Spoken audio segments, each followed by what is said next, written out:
more guitar nerdery. I know, it's exciting, right? So, guitar number 2 is this, which is a Gibson Les Paul Jr. Now, it's got a bit of a reputation, this, because it was one of the ones that Gibson put out in about 2015, and he got loads of flack for various reasons. To start off, they changed the logo. Les Paul's 100th birthday, they put like his signature on there instead of the normal Les Paul thing, and it's got a little hologram of Les Paul on there for some bizarre reason. It also came originally with this automatic tuning system, which, you know, if you ask any guitarist from years ago, they go, you know, what would be the greatest invention for guitars? It'd be like, oh, the self-tuning guitar. You know, oh, wouldn't it be great not to have to worry about tuning up anymore? As it turns out, it's not the greatest invention ever. It's a pain in the arse. It sort of whirs and rumbles away, and it keeps adjusting things, and you never get it spot on, and you don't trust it with good reason. So when I bought this, I think I did one gig with it on, and then went, no, haul it off and put good old-fashioned tuners on it instead. It's also got a brass nut, which is an interesting thing. I wasn't sold on this originally, but actually it's not too bad, and it means if you turn it into a slide guitar, you can jack it up, you know, raise the action on it, and it's got an incredibly wide neck, which could be a good thing, could be a bad thing. I'm not entirely sure. I like it anyway. So, what else has it got? The nice thing is, they are ridiculously simple. You know, they are 2 bits of wood, and they're just stuck together. Well, 3 bits if you can count the fingerboard. And it's just got a 1-piece bridge, tailpiece, and everything else like that. Slightly compensated. I keep using the term compensated. That means it kind of helps with the intonation. Kind of helps. It's a kind of a good idea. I don't know. I did think about changing it back to an old one, but it does what it does at the moment. It's got P90 in it, which is the main reason that you should get a P90 guitar. I'm in love with P90 guitars now. I'd quite happily change all my guitars to P90s now, because they just sound really cool. A lot of people say, oh, they're halfway between a humbucker and a single coil, and they're not. They're really not. They're their own animal completely. Yeah, and all you've got is 1 volume and 1 tone and 1 pickup. Because basically, the reason they were called juniors is because they were like your learner guitar. They were the cheap ones, but everyone realised they actually sounded really cool, you know. And what you end up doing is that you end up using the volume and the tone controls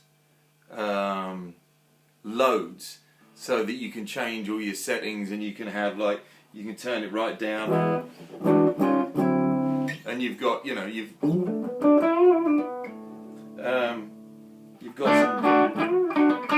some really nice. I tend to keep the tone at halfway.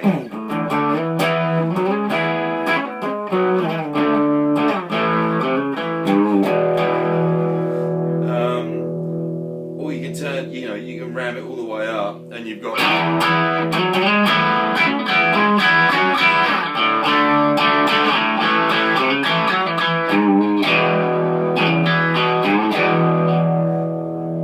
You know, you can turn it down a bit, and it cleans up.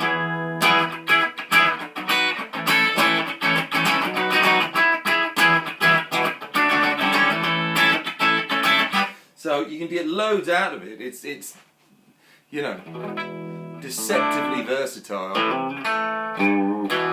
and This, unlike the other ones, unlike the one I talked about yesterday, the Telecaster, this has just got ordinary 11s on it, 11 to 49s, I think. And at the moment, because we're in lockdown, I can't do anything apart from play along with backing tracks and old records and stuff like that. So I'm tuned to concert, whereas normally we're tuned down to E flat in the MCB because Miles's voice isn't that high anymore, unfortunately, as you could probably tell. It's just a really cool rocking guitar, you know. I've taken it out. I've done 3-piece gigs with the band with just this, and it wails like an absolute bastard. It's brilliant. And the nice thing was, I got it for an absolute song. The story is that I won some money. Nothing exciting as a poker game. I won some money on a radio thing that myself and Leon had to do for work, and it was all sponsored by Red Bull. And we won. The company won like months worth supply of Red Bull. It was a stack of crates of Red Bull about that high, and a Red Bull that was for work. And I won some money, and so I immediately thought, right, like any guitarist, as soon as you get a windfall of money, I better buy a guitar with it, you know. And so I was looking at various ones, and I've always wanted a Junior. And the handy thing about these ones, because they had such a bad rep, they were really cheap at the time, like really cheap. And so eBay. I remember I was in the Black Dog down the road with Leon and Rosa, and I was just like staring at this guitar, and then it was like ping. It's like, great. So I jumped on it and won the eBay bid on a Sunday night, and it turned up, and the bugger was brand new, you know. So yeah, great. Yeah, I mean, it's another case of, it's really annoying that I have, you know, I've only got two hands, because I've got so many guitars that I love playing that I really should, you know, invest in some more arms so I can play more than one at a time. But in the meantime, it's just a badass rock and roll guitar, you know.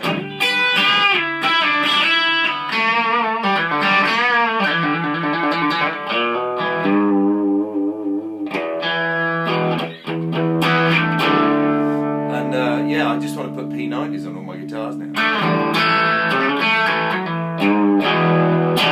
So anyway, there you have it. That's the Les Paul Junior in its very, very stripped down glory. I recommend everyone get one. If you're a guitarist, you'll love it. You know, it beats the ever-living shit out of the Stratocaster. Yeah, so buy one. They're good fun. And I'm not sure which guitar's up next. I'll make that decision tomorrow. But yeah, hope you enjoyed it. Go and like the Miles Cookman Band Facebook page and stuff. Have a good evening.